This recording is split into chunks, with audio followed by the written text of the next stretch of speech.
Hey everybody. In this lecture, we're going to talk about Benjamin Franklin's early life, his education, his apprenticeship with his brother James, um, some of his changing views on religion, and also, frankly, just some of his really curious early ideas.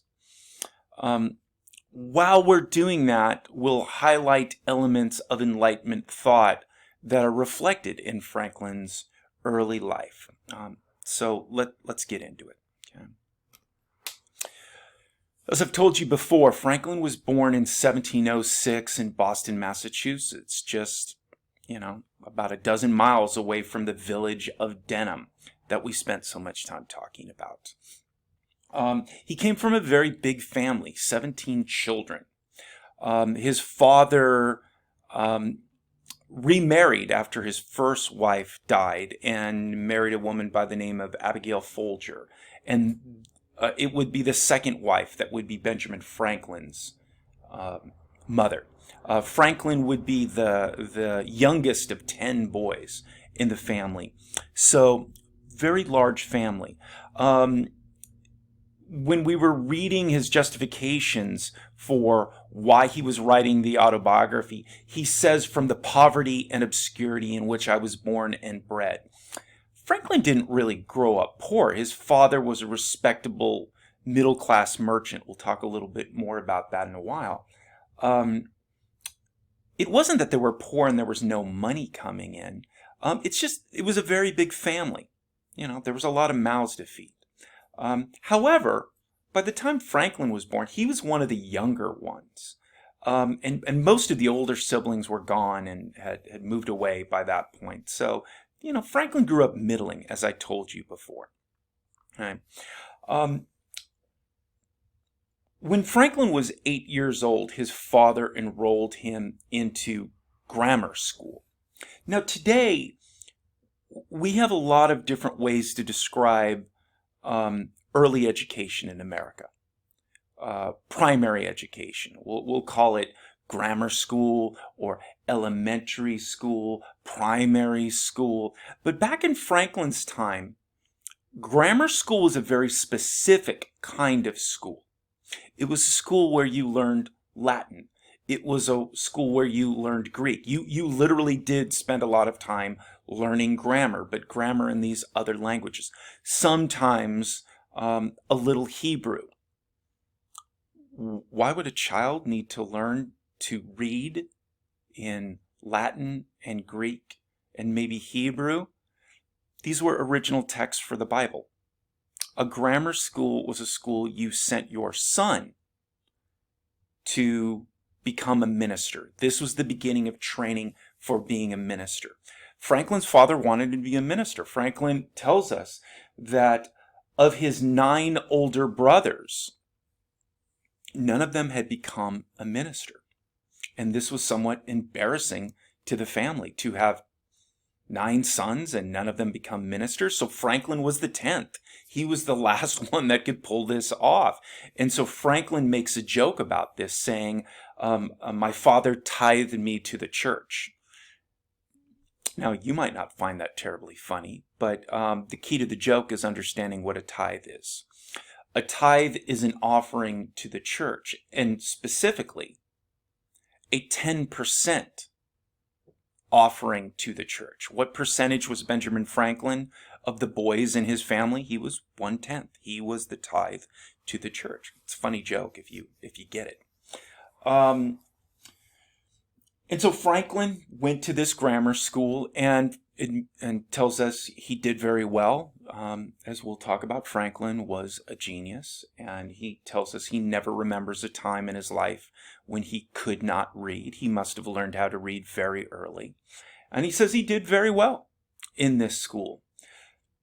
But after a year, he tells us his father pulled him out of grammar school and would enroll him in a normal school of the time, a reading, writing, and arithmetic school. No more Latin, no more Greek.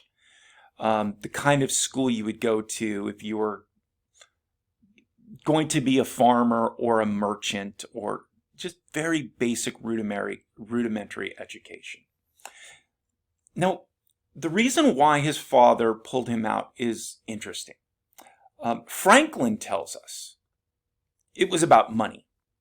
To become a minister was going to require not simply spending money on this more expensive grammar school, but also Franklin would have to go to college to train to be a minister.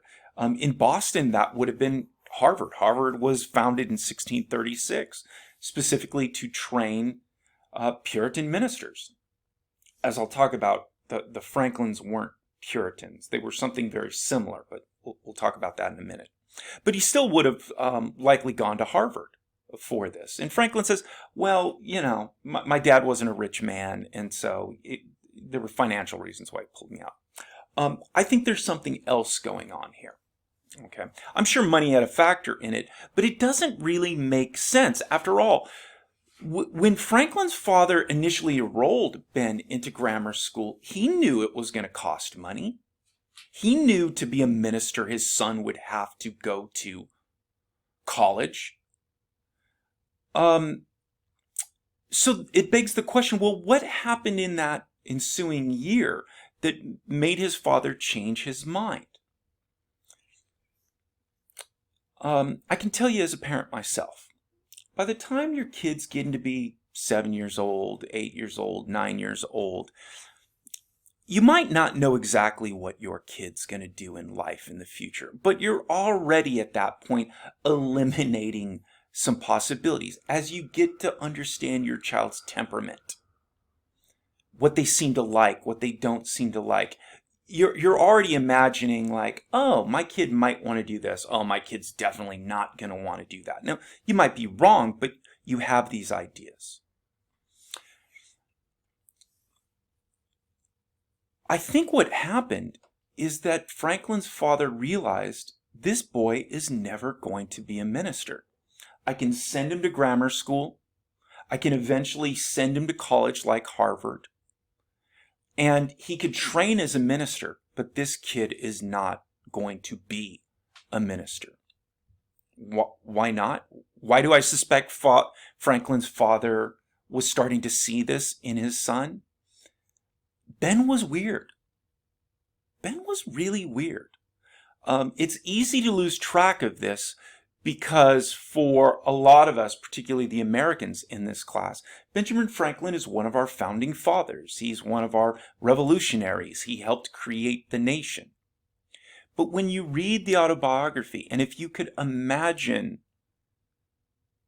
not thinking about the fact that Franklin would become a revolutionary, that he would become a founding father, if you were just reading this story cold about this little boy, one of the things I would like you to notice is he's really weird. He's not like most kids you or I would know. And that's not simply a matter of, oh, well, this is the 18th century and things were really different. Yeah. But even for the 18th century, Franklin was weird. I'll develop this more and I'll highlight this more as we talk about this. But at this time, in the early 18th century, to be a minister not only required you to be faithful, to be a believer, but also to be conventional in a lot of ways in your normal life.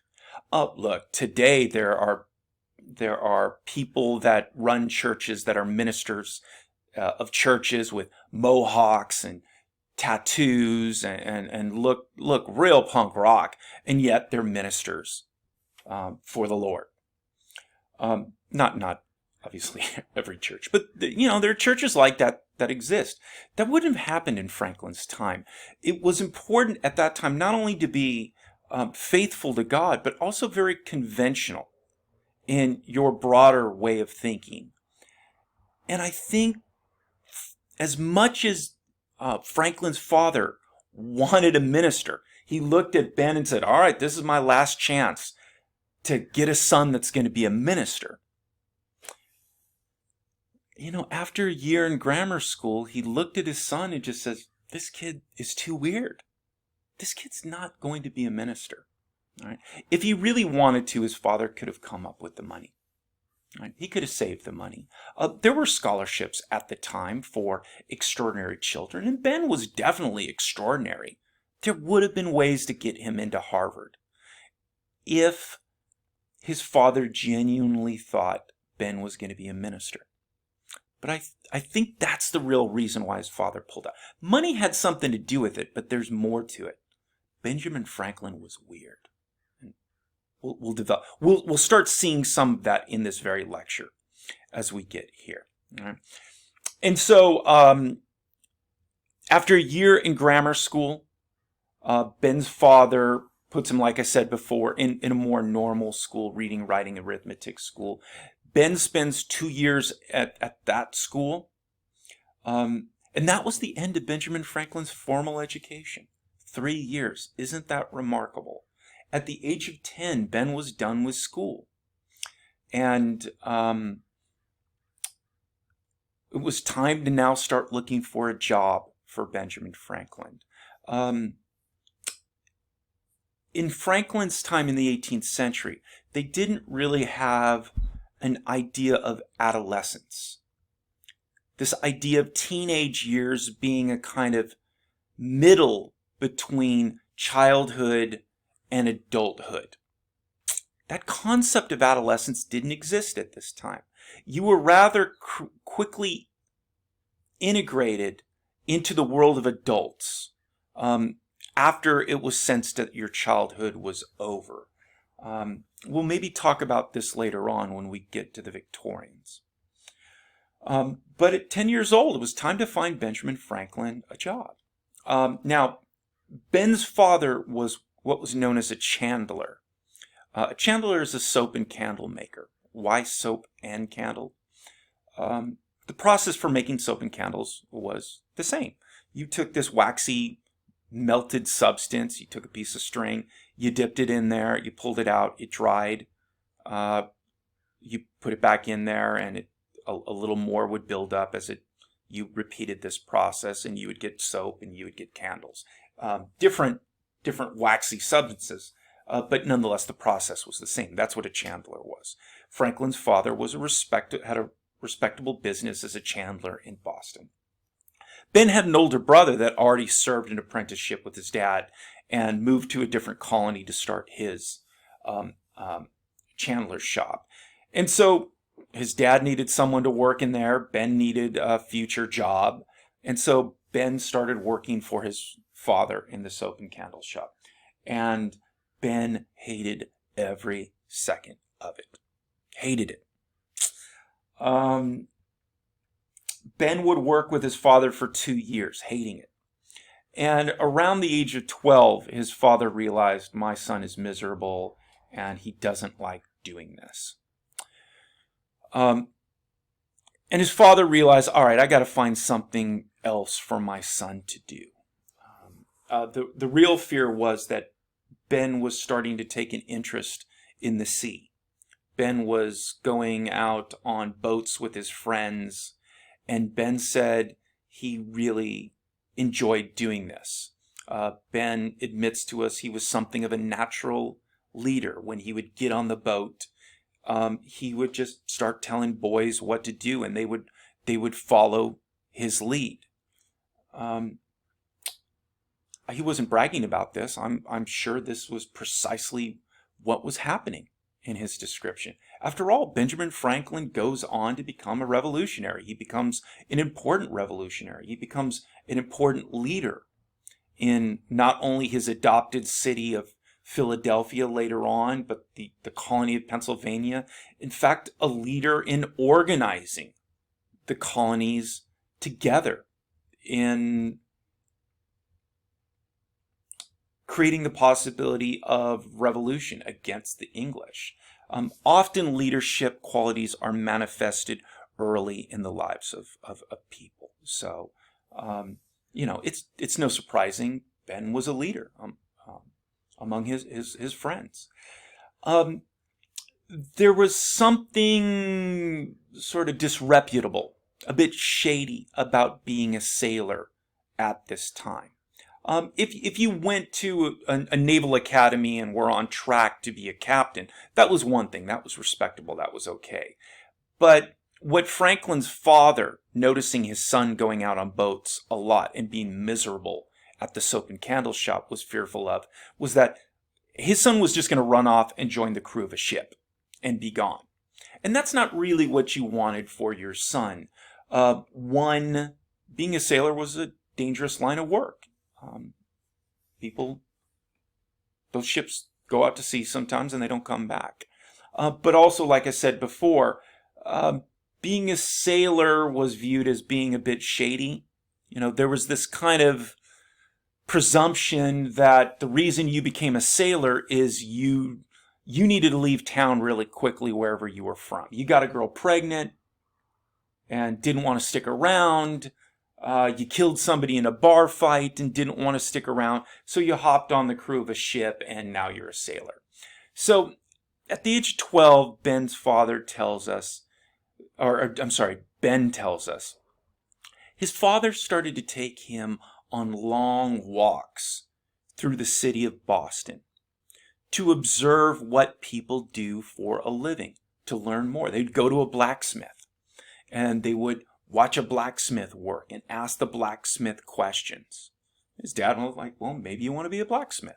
This is what a blacksmith does. They would go to a stone cutter and they would go and observe a stone cutter and what he does. And they would, maybe you want to be a stone cutter. And they would go to a carpenter, building things out of wood. And, Ben, maybe you want to be a carpenter. And through these long walks, Ben tells us that this would be very beneficial to him later in life, that he would actually learn a lot about how things worked and how to do various things. This would be helpful for the later inventor, Benjamin Franklin, that he learned how to do some things. The moral of this story Franklin is telling us is to have an open mind, a curious mind, be interested in things. Sometimes you don't know what's going to be important until later on. And so I would give you the same advice with these classes that you are taking in college. Some of them might not seem terribly relevant to your contemporary life, but you never know. You never know what you're going to be doing in the future and what things you could have focused on more in college, could have been more interested in college, might pay off dividends in the future. That's what Ben would tell you. That's what the moral of this story is. My dad took me on these long walks and I learned these various things. And then later on, I knew how to do things. And I was happy that my dad took me on these long walks. Well, one of the good things about having 9 older brothers is that unless they all go into the same line of work, you got a lot of brothers that do different things. And that was the case with Ben. And one of Ben's older brothers, James, owned a printing shop, was a printer.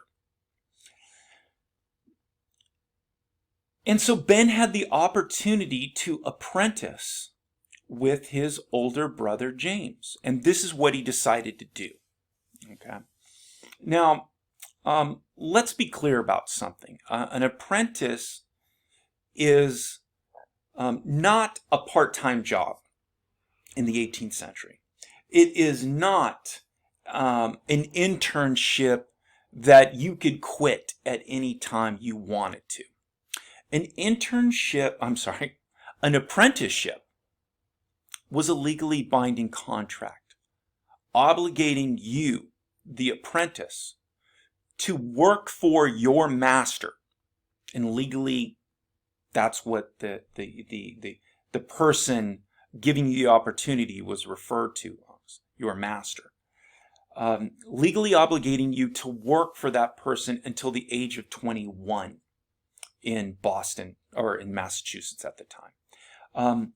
The vast majority of that time you would have not been paid. It was only in the last year of service that you would be paid. And the idea behind that was, prior to that, your apprentice master would be providing you housing, food, clothing. But in the last year, you are going to be going off on your own pretty soon, so you're going to need to save some money to be ready to go out on your own. Okay. It was a legally binding contract till the age of 21. It was no joke. You tried to break this, you could potentially be arrested and put into jail. I emphasize this right now because Ben is going to violate his contract. And when he does it, I want you to understand that it's a big deal. And it in part gives us some insight into Franklin's mentality and also potentially some of his views on religion, as I'll try to make the point later when I talk about him breaking this apprenticeship. Okay. But in the beginning, things were great. Ben really liked working and learning as an apprentice in a printing shop. Ben loved to read. And working in a printing shop afforded you the opportunity to have lots of stuff to read. And not only stuff to read, but put you into contact with very literate people. The people that would come in and out of the shop were writers and people that loved to read, to get stuff to read. And so this very much fit with Ben's interests at the time. He would be, from an early age to the day he died, a voracious reader. He loved to read. And so working in a printing shop was like a musician working in a music store, a surfer working in a surf shop, working in an environment that you were interested in. Okay. But there's another dimension why Ben liked this, too. Printing presses were rather advanced engineering of the time. And okay, I'll do that tonight. Sorry about that pop-up. Printing presses were rather advanced engineering at the time, and Ben was very mechanically inclined. He was going to be really good with this equipment. He was going to be good in understanding how printing presses worked and how they could be repaired and modified and improved. So not only did Ben have the interest in printing and the products that produced reading materials, but he was also naturally inclined to be good at it. Just because you like something doesn't mean you're good at it. Okay? I love to sing. I'm not good at it. Okay? Ben was not only interested in printing, he was going to be good at it. And later on would go on to be a very successful printer in his adopted city of Philadelphia when he moves there. Okay? And so from early on working with James in the printing house, Ben would be good at this, all right, and have a lot of interest in it. So during his middle teens, Ben tells us about a new diet that he went on. Okay, and you'll notice as you're reading part 1, Ben starts a lot of stories in a similar way. He will tell us, one day I was reading a book, and in this book it talked about such and such and such and such. And I thought such and such was a good idea. So I decided to start doing such and such. Okay, a lot of stories that he tells relates like this. It starts with a book. All right. And this new diet he would attempt, what he calls the vegetable diet, he got the idea from a book. One day he was reading a book by Tyron. And in this book, Tyron talked about the vegetable diet. Now, do not get confused. Okay, sometimes my students are too literal. You hear vegetable diet and you assume, oh, that must be a diet in which you only eat vegetables. No, you're being too literal there. What's he really describing? Simply vegetarianism. The vegetable diet was vegetarianism, not eating meat. You didn't just have to eat vegetables. You just couldn't eat things that had parents, all right? If it had a parent, you can't eat it, right? But you could eat anything else. You could eat bread, you could eat nuts. Those aren't vegetables. It was just vegetarianism. I can't tell you how many times students have written about the vegetable diet and told me, in defining this. And then at this point, Ben started to only eat vegetables, and I always find it humorous. But it's ultimately wrong and shows that that student isn't reading, because Ben clearly throughout his time with the vegetable diet talks about eating things other than vegetables. So let's not sit around here and be wrong. Let's get things right. The vegetable diet was simply what we would consider modern vegetarianism. Okay. And so Ben's reading Chiron describing the vegetable diet, vegetarianism. And it seems to make a lot of sense to Ben. He likes the idea of it. And he likes the idea of it for two reasons. There are two reasons. Now, today when we think of vegetarianism, and the more radical version of vegetarianism, veganism, where not only you don't eat meat, but you don't use any animal byproducts in your life. You won't wear leather shoes, for example. Vegetarians, they'll wear leather shoes, but if you go steps further where you don't even do things like drink milk, then you're a vegan. When we think of vegetarianism today and veganism today, we often associate it with a moral decision, a moral dimension. I do not want to kill animals to sustain my life, and therefore I will avoid eating meat. I will avoid, if you're a vegan, using any sort of byproduct of animals. Okay.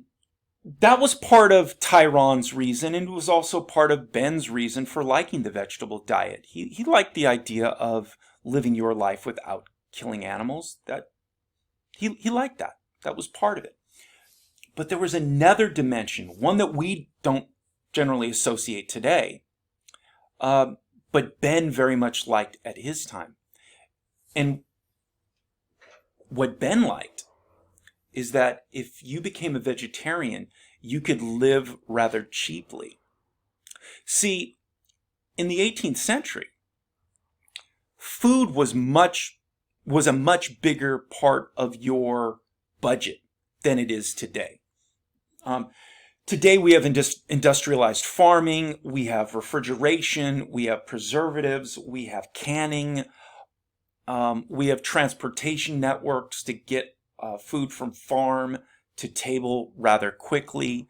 And so the price of food is a far smaller part of our budget today than in Franklin's time. In Franklin's time, food was a much bigger expense.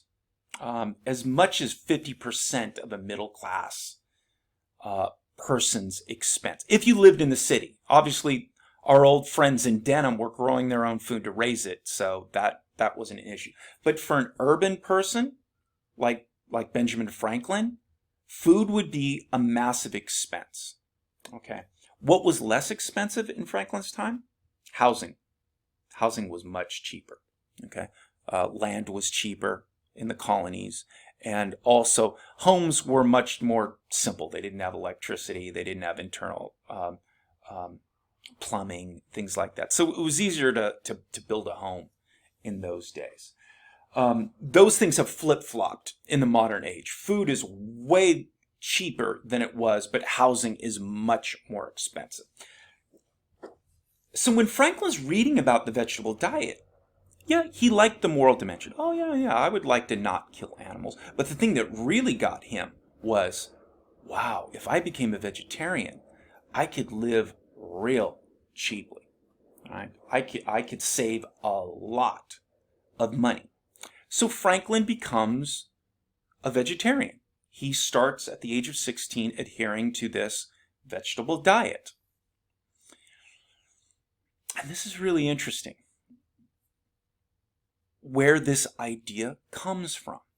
Okay, there are other cultures in which vegetarianism is a normal part of that culture. Okay, but not where Franklin came from. Where did the idea stem from? Think of it this way. When I do this class on campus, I'll ask my students, I'll ask you guys, like, okay, why do you eat the food you eat? Where did that idea come from? Where was your diet based on? And students will say, family. True. That's where you learn. My mother's Italian American, came from immigrant parents. I grew up eating a lot of Italian food in my house, just because that's what my mom cooked a lot. Your nationality, the country you come from, okay, that determines a lot of what you eat. The specific region of your country sometimes has particular cuisine, whether you're urban, whether you're rural. Sometimes religion plays a factor in this. Some religious faiths prohibit certain kinds of food. My wife teaches at a Catholic high school, and I believe they do not serve meat on Friday. I think they serve fish in the cafeteria, because that's kind of old school Catholic, was you didn't eat meat on Fridays.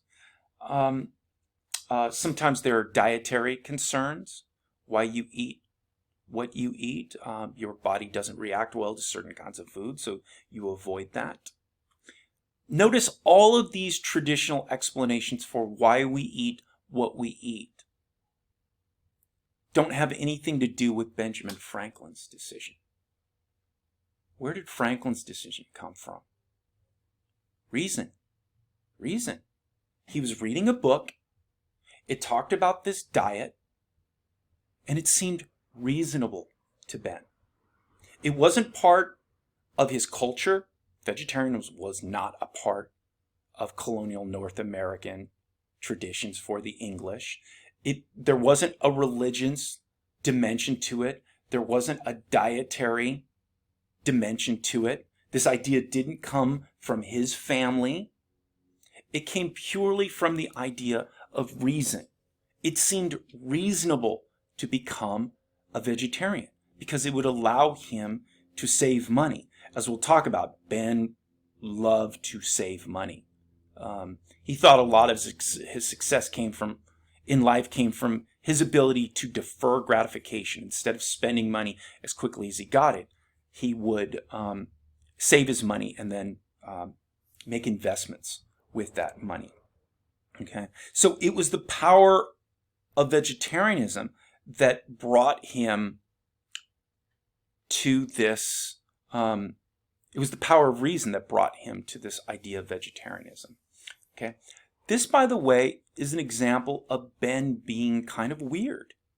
Okay, I don't mean to say anybody right now in my class that might be a vegetarian or a vegan that you're weird. You most certainly are not. I'm not saying that because in 21st century America, it's rather standard practice for people to be vegetarians and vegans now. We barely bat an eye at it. But in Franklin's time, it was very unusual. And one of the things you'll notice is Ben doesn't seem to be very self-conscious about it. He just takes it as a matter of fact. He's just sort of, yeah, okay, this seems reasonable. I'll be a vegetarian. And he doesn't seem to be concerned if other people think it's weird or odd. Ben Franklin was kind of a nerd. And this is what nerds are. Nerds tend to like things that are rather uncool, but not be aware that they're uncool. So they'll just let their freak flag fly. They don't know. So when it's Free Dress Friday at work, the nerd will dress up like a Jedi and show up. And everybody else will think that's pretty weird, but he's just like, yeah, I'm a Jedi. Yeah, it's Free Dress Friday. What's wrong? Don't you want to be a Jedi? I want to be a Jedi. There are other people at work that probably secretly would imagine that would be cool. Like, ooh, yeah, I would like to be a Jedi. But they're more self-aware that that's kind of weird. And so they don't dress up like a Jedi for free Dress Friday. But the nerd does, because the nerd doesn't know any better. Okay. Ben Franklin was a bit of a nerd. He would get this idea, and it would seem reasonable, and he would just do it. Okay, I'm a vegetarian now. And he wouldn't care if he's the only one. He wouldn't care if nobody else was doing it. It was reasonable to him. Franklin has tremendous faith in reason, right? And will allow this faith in reason to lead him places other people wouldn't go. Okay. So I told you before, this is one of the most obvious characteristics of Enlightenment thought in Franklin's autobiography. Franklin's willingness to follow reason in different directions. And this is a really great example of that. We're going to talk about some other examples that are going to start just like this, where Ben's going to tell us, one day I was reading a book, and in this book it talked about such and such, and Franklin would think, that's reasonable, that's a good idea, and he will do it. And some of those ideas are going to be weird, like vegetarianism in the 18th century.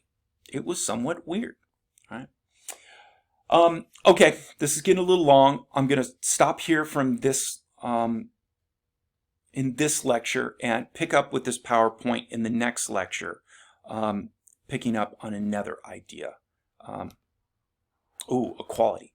Next we're going to talk equality, but we've talked long enough for this one, so I'll come back for the next one. Okay, see you then.